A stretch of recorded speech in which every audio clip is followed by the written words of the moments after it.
About that. I accidentally hit done and I wasn't. So this is part B of the last segment. So there are several monasteries with several thousand monks who follow the Hinayana teachings of the Lokottara school.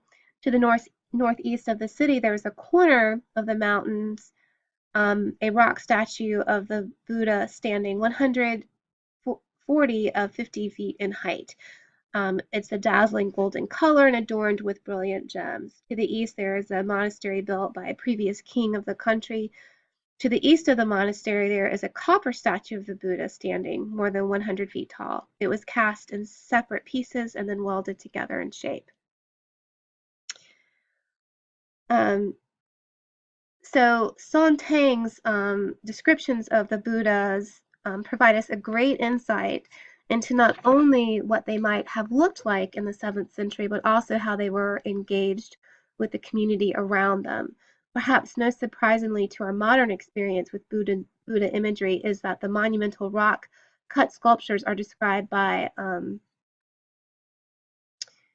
Sontang as being adorned with metal, colors, and gems, not stripped down as we often see them in museums and galleries. So often, and that's an important point to make with a lot of ancient art that we see in natural state, like the natural stone, especially with Greek, Egyptian art, a lot of that was painted and decorated and adorned.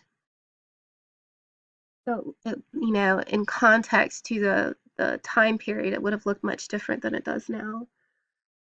Scholars agree that both images were covered in pigments of various hues so that they appeared to be made of metal and other materials, but that they were not cast entirely of copper. As Sontang suggests of the smaller Buddha image, however, scholars such as Deborah Klimberg Salter have argued that both of the monumental Buddha's faces were constructed of masks made of wood clad by a thin layer of brass, which was inserted onto the ledges that appeared above the lower lips of both images.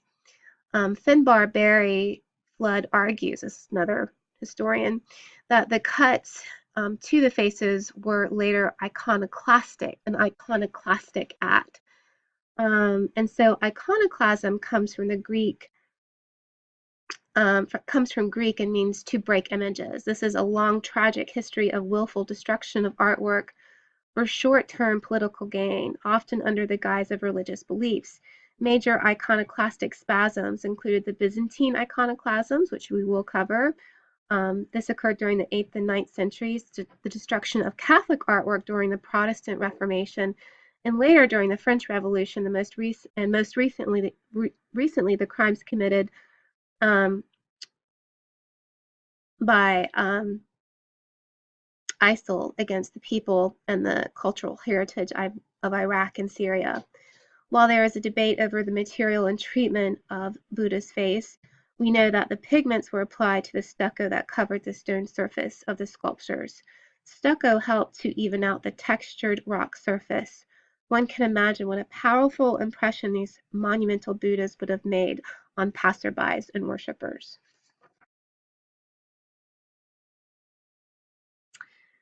So Mullah Omar ordered Taliban forces to demolish the Bamiyan Buddhas in 2001. The destruction was complete. Only outlines of the figures and a few details remain.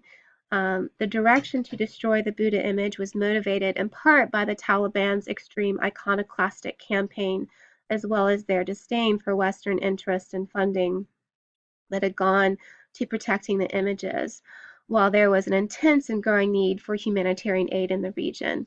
The Taliban's claim that destroying the Buddha sculptures was an Islamic act is believed by the fact that the Bamiyan had become predominantly Muslim by the 10th century, and that the sculptures had, up until 2001, remained largely intact. The destruction of the Bamiyan Buddhas was a huge loss for our understanding of human history.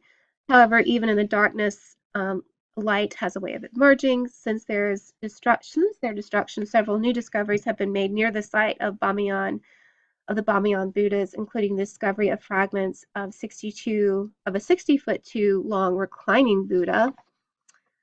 Um, so anyway,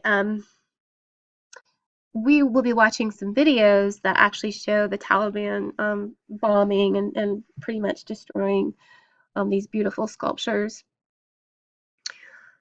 So we're going to move on and look at some other images of Buddha. I think I'm going to stop here though,